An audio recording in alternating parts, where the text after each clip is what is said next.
Council tonight. Call to order. Everybody rise for the Pledge of Allegiance. Pledge allegiance to the flag of the United States of America and to the republic for which it stands, one nation, under God, indivisible, with liberty and justice for all. Thank you. Has everybody had an opportunity to read and review the minutes from our May 4th meeting? If so, are there any corrections or additions that need to be made? If not, is there a motion to approve? So moved. Second. A motion and a second to approve the minutes from our May 4th meeting. All those in favor, please signify by saying aye. Aye. Opposed, nay. Motion carries. Passes on for signatures. Is there any mail that anybody would like to share that they received? Our county attorney is not here. He's on vacation. I don't believe we have any committee reports. Dale, Commissioner Representative, do you have anything for us? I could share a couple of things with you. I don't have much. At today's meeting, the commissioners appointed Adrian Ellis as the county's official civil rights and safety coordinator. Some recent events has given some reason to take care of that, and that will make us more compliant with some of the federal and state regulations. And Jay Haviland, our highway department superintendent, he reported that his department has started hot mix paving on County Road 450 East, and they're going to continue with hot mix paving until we finally get our spray truck back before they can start doing any chip and seal this year. We approved a 144 for Madison Houston for the 911 department. I don't know if you received that yet or not. That's a part-time position. And Michael Mang was here from Butler, Fairman, and Seifert, and we signed off on the final paperwork for the 2021 Community Crossings program for this year.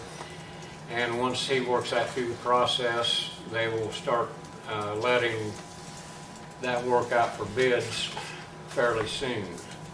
So hopefully that our Community Crossings project will go much better this year than it did last.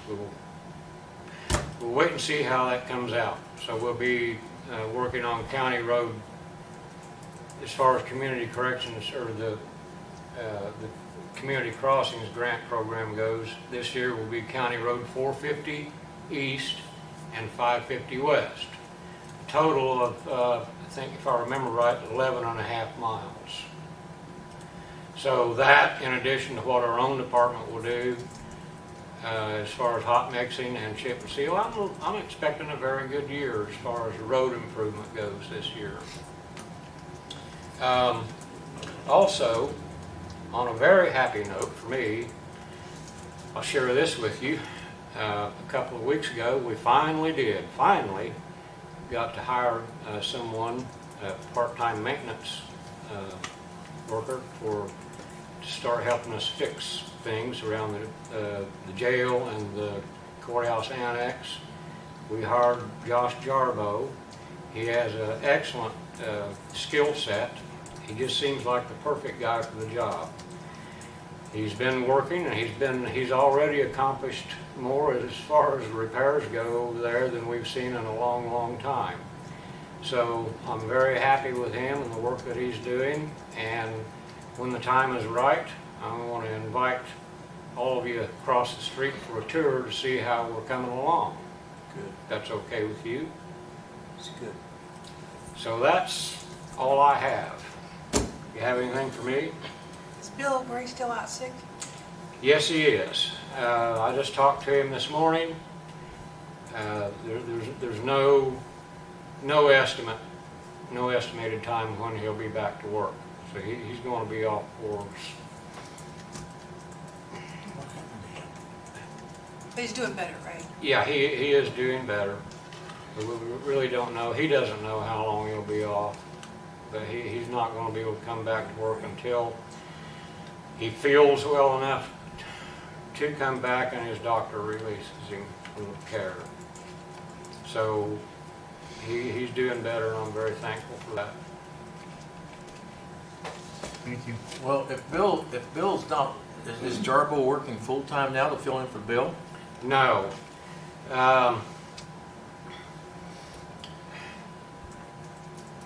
There's a fellow that works for North Mechanical.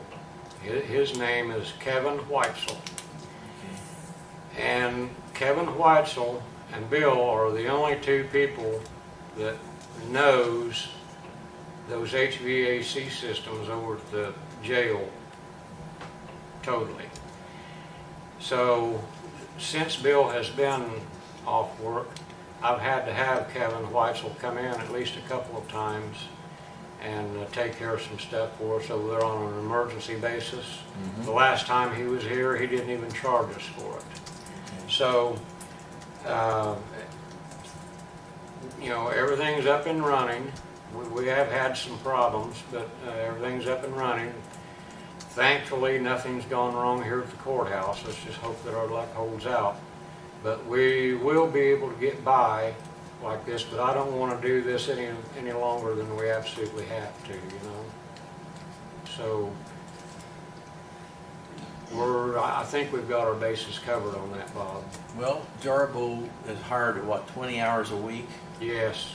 Well, actually 24. Okay. Do we need to increase it any during this period of time? That hasn't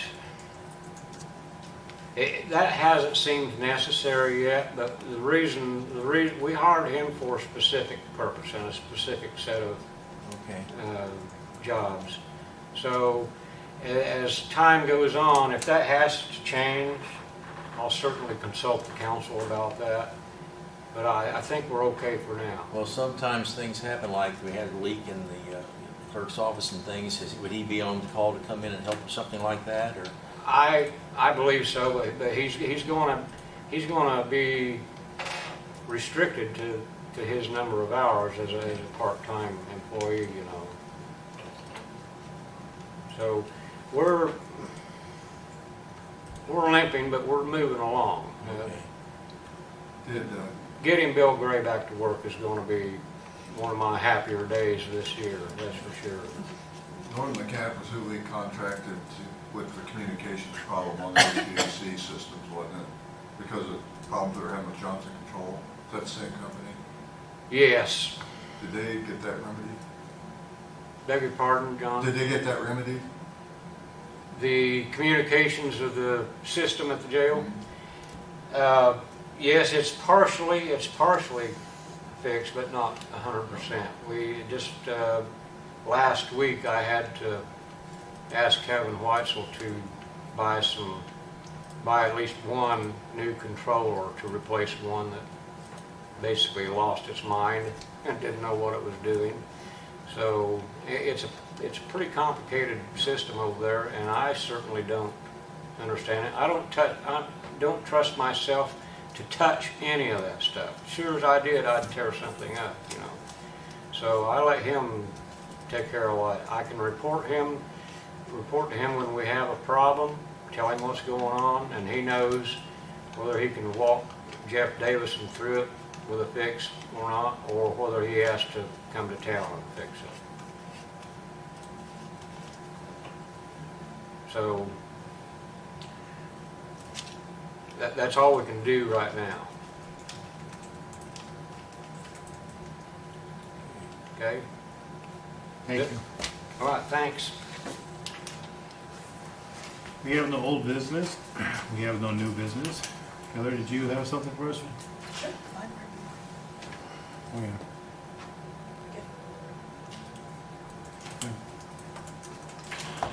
I don't need anything, but I just want to give you guys an update. So I'm here to share some great news, I think. As you guys know, the Extension Office is mostly known for our 4-H program. We do a lot more things, but we're mostly known for our 4-H program. And I'm very happy to report that we have had a great increase in the number of 4-H enrollments for this year. We've currently got 72 volunteers signed up. Those are adult volunteers, which include club leaders, 4-H council members, that nature. Club members, which is grades 3 through 12. We have 360 signed up, which is a pretty good number. That's great. And mini 4-H kids, which is grades K through 2, we have 110. So those numbers are an increase from last year. I don't want to give you the number increase. I want to confirm those numbers before I have that, so I'm giving you true numbers because I didn't get a chance to pull that report. So I will get that emailed to you guys, but we're pretty excited about those numbers. They seem like a great increase. Thank you guys for your support of that program. We really appreciate that. Speaking of 4-H, tomorrow morning we leave for 4-H camp, which is for grades 3 through 8. And we have 8 kids going to 4-H camp, which is a large increase from the last several years. Last 2 years we've had no campers go from Fayette County. We've had 1 camper, but of course with COVID last year, camp ended up getting canceled. But we have 1 counselor, we've got 8 youth going. I'm really excited about that. So those numbers, the activity, just the feedback that we're getting from people has been mostly positive, and we're thrilled with that. Any sort of people that come to us with challenges, we try and solve their problems, of course, work through some issues, but we're able to help a lot of people in that way. Next week we have mini 4-H day camp, so that's for the grades K through 2, and right now we have 29 kids signed up for that. I was hoping for 15, so I'm pretty excited about 29. So besides 4-H, Rhonda is also a part-time HHS, Health and Human Sciences. I'm part-time Ag and Natural Resources. So I just want to give you just a quick report of a couple things we've done the last couple of months. I was able to work with a local homeschool co-op, and we completed a program for Introduction to Electricity for 20 youth. That was from Henry, Fayette, and Wayne County youth attend this homeschool co-op. That was that's a group we've not been able to reach before in Extension for a while, so we were really able to really connect with that group. And I've already been asked to teach in the fall when they have their next program coming up, so I'm thrilled for that connection continuing. We had a PARP event that's for pesticide applicators, for farmers that apply their own pesticides or for someone else. We had that event in March. 27 farmers were able to attend that. I think that was a pretty good turnout. 25 to 30 is typical for those programs, so I was pleased with 27.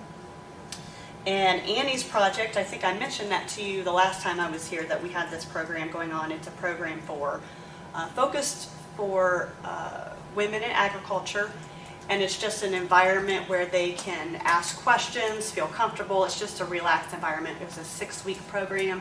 We had 11 women from 4 counties that came to that. We discussed everything from drones to succession planning for their farms to grain marketing. So finances, we had banks, we had Farm Service Agency come one day. So that was a really, I think, a great investment for the women that came to that. They learned a lot. Rhonda, with her side of HHS, she has been doing an art club for a couple of months with youth. She's been partnering with the Whitewater Valley Art Association, and they had 16 kids participate in that multi-week program. They did ornaments, they did Mother's Day cards, they did acrylic painting, all kinds of varieties of activities for kids. We have the outdoor classroom that she just completed. Her first session, she'll be working on that throughout the summer. That's a program that she holds at the Oasis to help introduce more people to the Oasis community garden that we've got. The one she just finished had 12 kids and 9 parents in the preschool age that showed up for that. And she has a literacy in the garden coming up, which is again at the Oasis, another opportunity to introduce people to the Oasis.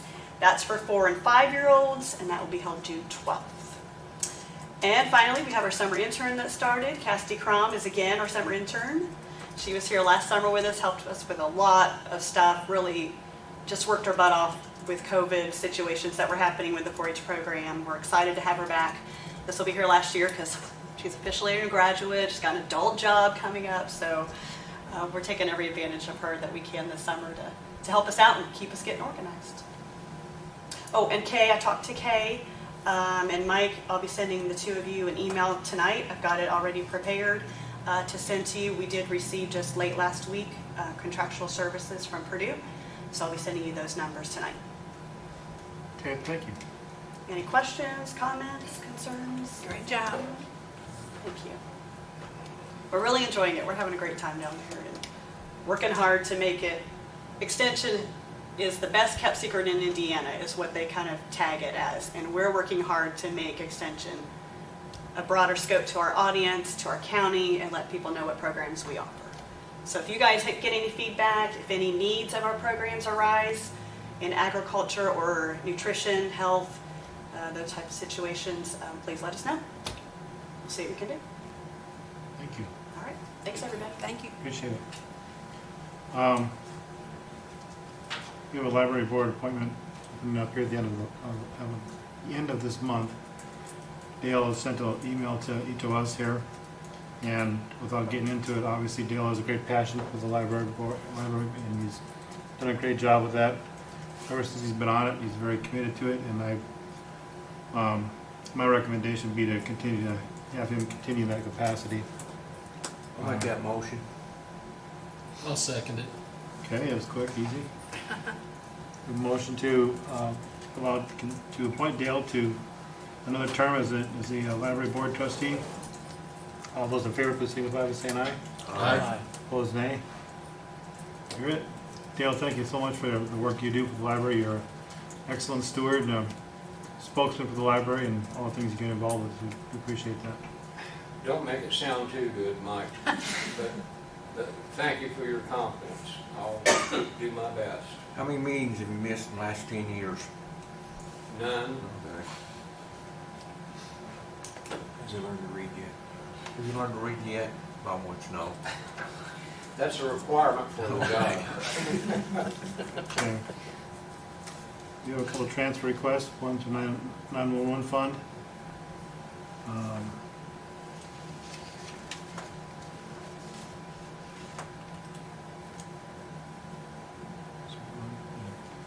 It's a request, the amount requested is $15,000 from group health, moving over to part-time. Is there any discussion or is there a motion to approve?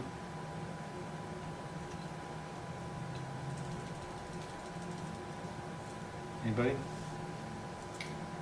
Make a motion to approve or disapprove?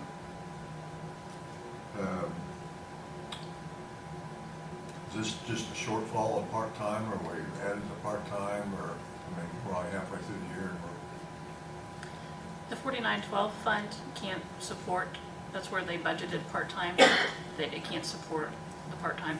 So this is kind of new from a different fund. okay. Is it Because one- last year we approved a $155,000 budget in a fund that only brings in 120. So there was no way that that budget could be supported. And that fund is in the red now, so she's having to pay her part-time people out of the 1222 fund rather than the 4912 fund. I'll make a motion to approve the transfer, 15,000. Motion to approve, is there a second? I'll second. A second. All those in favor, please signify by saying aye. Aye. Opposed, nay. Ayes have it, motion carries. Jane, I abstained from that vote.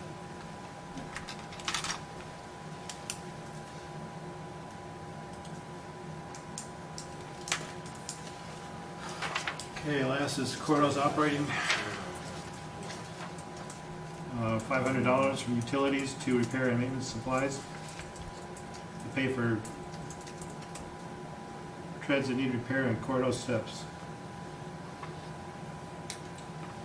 How much? 500, 500? yes. Is there a motion to approve? I'll make a motion to approve. Second. A motion to approve and second.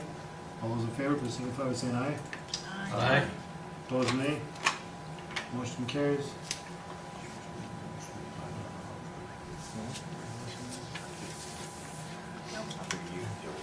If there's nothing else, there's no page of concerns.